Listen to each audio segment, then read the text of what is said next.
c'est que même Félix lui-même le sait. Il sait qu'il fait partie du problème dans une certaine mesure. Mais il peut aussi être une solution à partir du moment où il se décide de démissionner, par exemple. On va s'organiser très vite parce que Félix Tshisekedi ne fait pas l'unanimité maintenant. Les Congolais n'ont plus confiance en lui.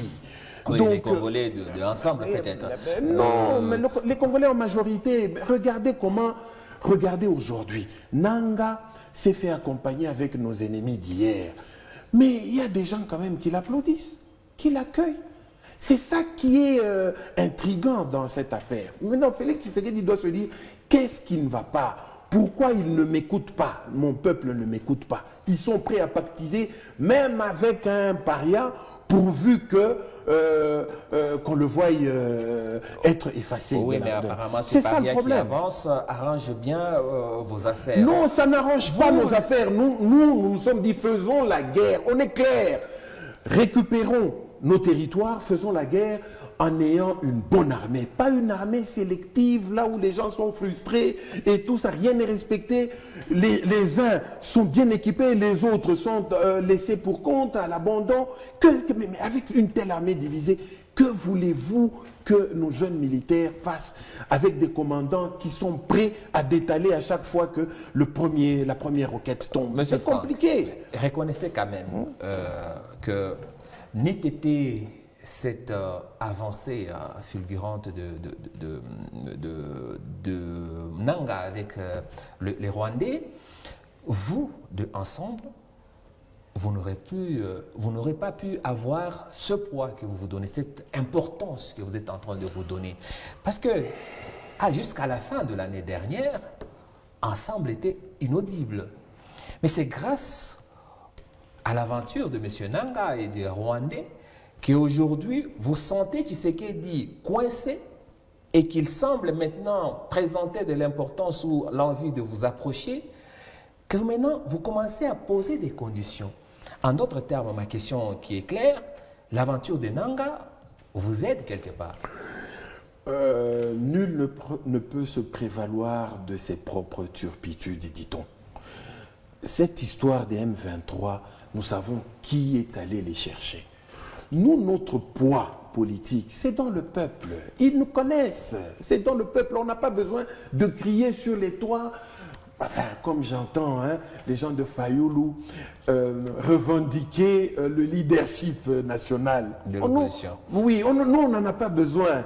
Le leadership, c'est dans le sang, c'est dans le peuple. On n'a pas besoin de crier sur tous les... Nous savons que nous sommes populaires dans le peuple. Le problème, c'est que Félix lui-même est allé chercher ce problème.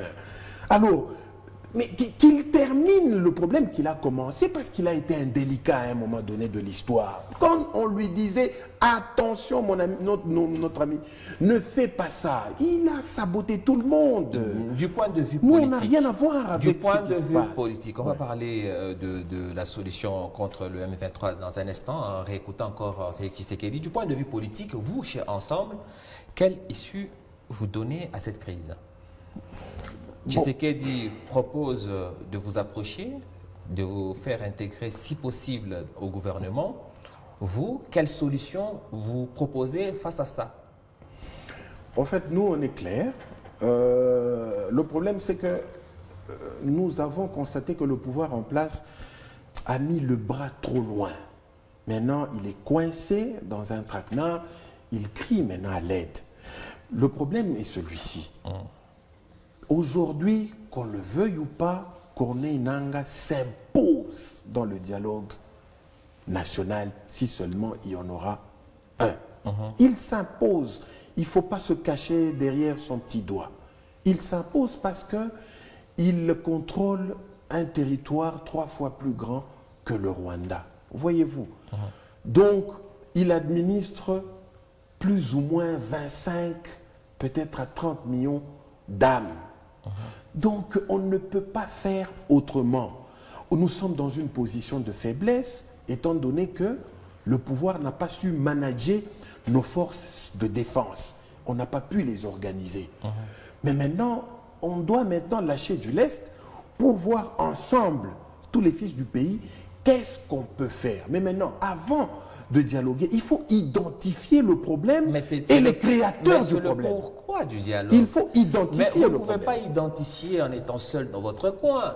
On vous invite justement à ce dialogue pour identifier le problème et y apporter des solutions. Tout ce que vous dites ici, c'est-à-dire face à M. Tshisekedi, dans un dialogue. Vous savez, le président Tshisekedi n'est pas sincère. Ah, il n'est pas vous sincère. voyez, oui, quand vous êtes dans des problèmes qui semblent irrésolvables, bas la terre, il faut s'humilier. Hein? Tu t'humilies, tu dis la vérité à ton peuple. Je donne un exemple. Kabila Laurent, le Mzee Kabila, il était venu dans une aventure sans lendemain qu'il ne maîtrisait pas très bien. Il nous a emmené des ennemis qui avaient d'autres visées. Exactement. Mais en août de 1998, il a compris que ces gens commençaient à faire de la supercherie pour nous écraser. Il a appelé les Congolais à la télé. Il a dit, mes chers compatriotes, j'ai commis une erreur. Soyez avec moi, défendons la patrie. Je crois avoir commis une erreur.